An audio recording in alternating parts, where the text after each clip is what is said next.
Good morning, everybody. Hope everybody's well today. This way a little bit. All right, got coffee in hand, hanging out with you guys this morning. Hope that you guys had great youth meetings last night. I know that I talked with several youth workers yesterday, and they seemed like they were ready to go and had some great stuff going on. I love the fall season. The fall season is outstanding. It's just what a great opportunity and time to just build up the youth ministry, but also build up, consistency, build up, just some momentum, and I always liked that part. If I liked any part of youth ministry as far as seasons go, I'd say summer was probably my best. Feel free to leave a comment, by the way, your favorite season of youth ministry. I would love to hear from you. So next to that, I would have to say fall. Spring is okay and winter's okay. So for those two, spring is, you're so kind of moving, you're using your spring to get ready for summer almost. And so, you're using your winter to get ready for spring. So those are kind of two critical prep times for that. But this morning, I thought I would bring to you a question on taking or dealing with disciplinary issues in your youth ministry. And it's something that's common that every youth ministry, goes through. When you have a youth meeting, and it depends, if you have a large youth ministry, you probably have a lot of adults in there. Maybe you can handle those things, or your meeting is structured in such a way that, as far as a large group, that it's very much, theater style. People come in, they sit, it's that. But then you have, your smaller youth groups, 15 to 20, 25 to, let's say, 40, something like that, where things can get a little rambunctious. And that happens from time to time. And so in working with that, I would like to offer you 3 things that I think do not work, and 4 things that I think do work. So the first thing is this. I think the things that don't work, number one is yelling. If you're gonna, and I understand where, we as the leaders are trying to get a hold of this meeting. We're trying to function, right? We're trying to do the things. We're trying to get in the flow of things and trying to get these kids in the flow of things, to do that. And and I don't know about you, but I have lost my patience. I have lost my cool. And it never paid off, by the way. Not in regards to yelling, not in regards to, doing those things. That was not a huge payoff. It made me, be honest with you, it makes the leader look weak if you have to yell at the kids, because it clearly says you're not in control. Teachers deal with it. Anybody that has to stand up in front of anybody else, that a crowd, politicians or whoever has to stand up in front of unruliness sometimes has to deal with that. And I just think yelling makes you look weak. It makes like this is your meeting, when in reality, it's, in our context for the church, this is a meeting of God's people.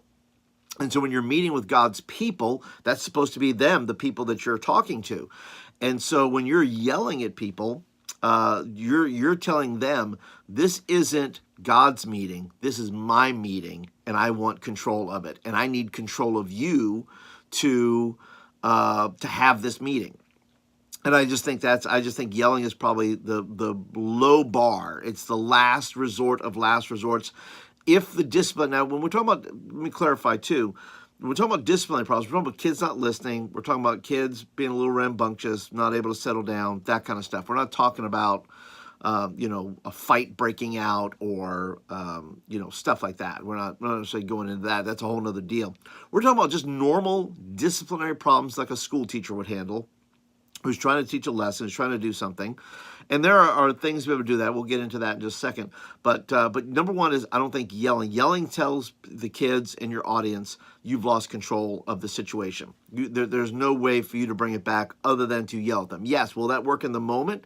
But you have to think about what you lose in regards to yelling. I think you lose a little respect. I think you lose a little bit in that, even though it jars the kids and shocks the kids into thinking, wow, you know, Paul is, losing his mind here. How far have we gone? And you had to go pretty far for me to lose my cool to do that, because I thought I could, handle situations as we went.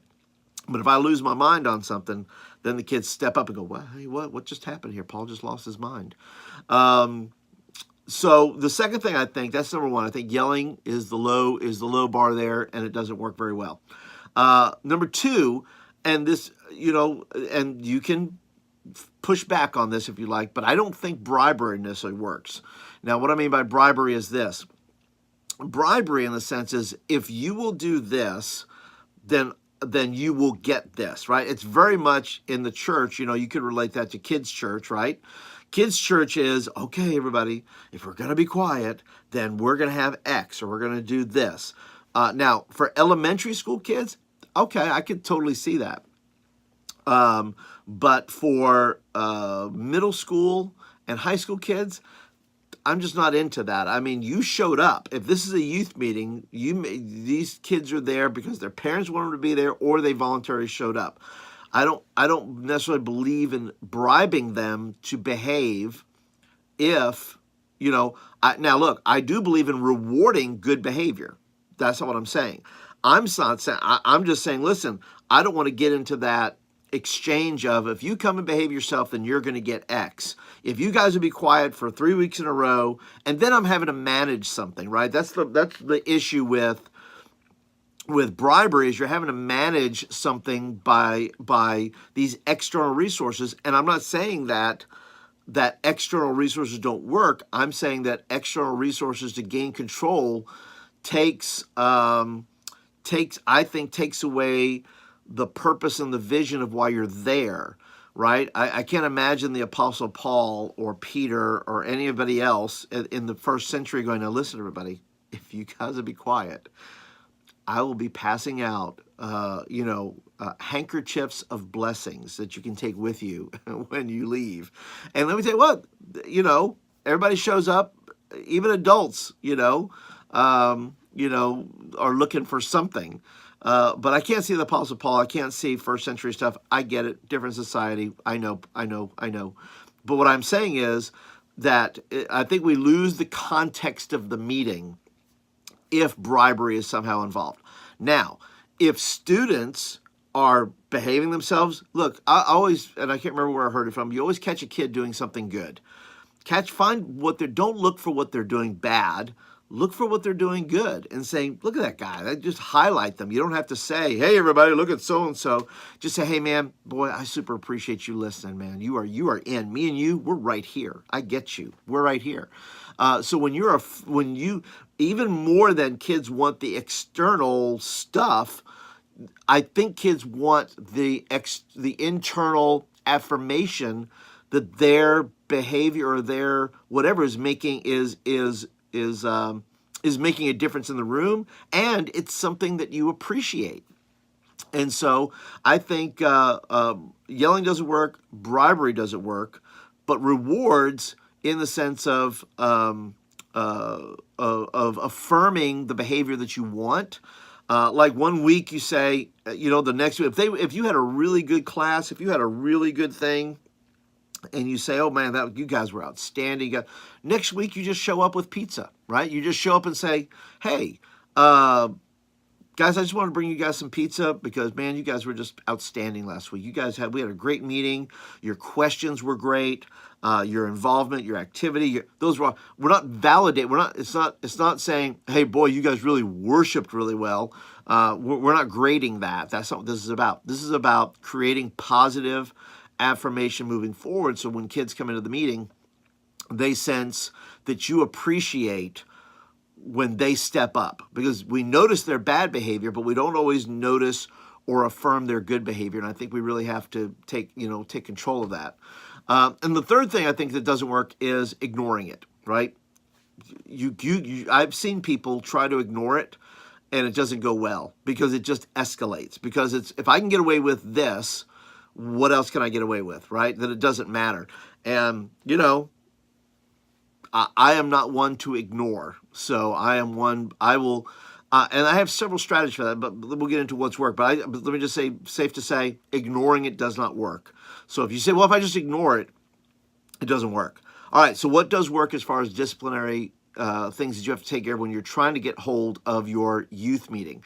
Number one, I think you have to permeate an attitude of respect within the meeting. Because you have to remind students, as anybody has, adults, who bring their coffee into the sanctuary or, that kind of stuff. It's like, hey, look, we got to respect the Lord. Let's not, turn this into an outdoor cookout here in the sanctuary, okay? We've come here to respect the Lord. And I think we have to, once again, drive attention not to respect me or respect the meeting necessarily, but let's drive attention to the Lord. Let's drive attention to who he is and what he is worthy of, and that we're driving the inner workings of a student and of their hearts and minds to redirect why they're there. So I think, number one, highlighting respect for the Lord and why that's important. Number two, I think you and I, as youth leaders, youth workers, have to take pride in what we do. If we prepared a message, if we prepared a meeting, if we're taking pride in what we do, we don't want it to be disrespected. We find it disrespectful to someone that if somebody's worked really hard on something, if they've really poured themselves into it, we don't want people disrespecting that. We want to take pride. If we take pride in what we do, and some of this comes from, it's not everybody, right? But sometimes disciplinary problems come when youth leaders are not prepared. There's too many gaps. There's not enough flow. There's not enough transitions. There's not enough, of those things that are we don't work hard on our message. And so when there's a lull or we do silly things and we lose kids because we're trying to engage them in a different way, we're trying to laugh it up or whatever, and we lose them, then we get mad if we lose them. But I'm saying if we do our part and take pride in what we do, prep the message, prepping, the games or whatever we're doing, we'll have less disciplinary problems if we take pride in what we do. And those students see that we're putting the time and effort into the meeting and into them. That's what they're going to see. They're going to see time and effort put in because they value this time. They know you've worked hard to meet a need, to bring a message, to bless them in some way. So I think we have to build that in. We have to take pride in what we do. And the third thing is pre-service relationship building. Now, I'll put a little thing up here because I have a series called Youth Meeting 101, and one of those is how to deal with your pre-service. What do you do during your pre-service time? And so you can watch that, click on that, and watch that a little bit later. But pre-service is our opportunity as youth. And here's where it goes back to taking pride in what you do. If you're taking pride in what you do, you are prepping. You are getting it together. You are ready to go so that you have the freedom and the time to use the pre-service to build relationships with those kids who might give you the largest amount of problems. And so if I have a problem or an issue with a kid, those are the kids I'm going to meet with, because if I ignore it, they're going to do what they're going to do. So I'm going to go ahead and talk with that kid, not in a disciplinary fashion necessarily, but I really need your time. I really need your attention tonight. I don't want you to miss what I'm going to say tonight, because I think it's really going to apply to you. I think it's really going to help you. And if you build an anticipation and an expectation in those kids who seem to be the discipline problems, then you're going to get more from them because you're taking a solid interest in who they are and what they're doing. I'd also say that if you have disciplinary problems with kids, those kids may be squirrely little leaders you have yet to recognize. Maybe they need to be reading scripture. Maybe they need to be praying. Maybe some of these kids are church kids that are bored with the system because you're trying to control behavior that innately they want to get it out, and they want to not necessarily be the star of the show, but they want to participate at some level. And that's sometimes what teachers and other people deal with. They deal with these kids who are, incorrigible or disciplinary problems. Sometimes they just have a gift that's ready to get out, and it's our job as leaders to mine that gifting and see where they fit in within the program. And if we're not willing to do that, then you're going to have disciplinary problems. That's just the way it's going to be. So yeah, in doing all of those things, that's kind of my talk. If you have questions, you're welcome to ask them here, or you're welcome to leave them down in the comments down below. How are you dealing with disciplinary problems? How are you doing these things? Maybe you have certain kinds of questions or about certain kinds of kids. I'd be happy to entertain those. I do like what I read. I was reading this, and this is kind of where the topic came from. I was reading a Facebook post about the issue, and one gentleman, I liked what he did.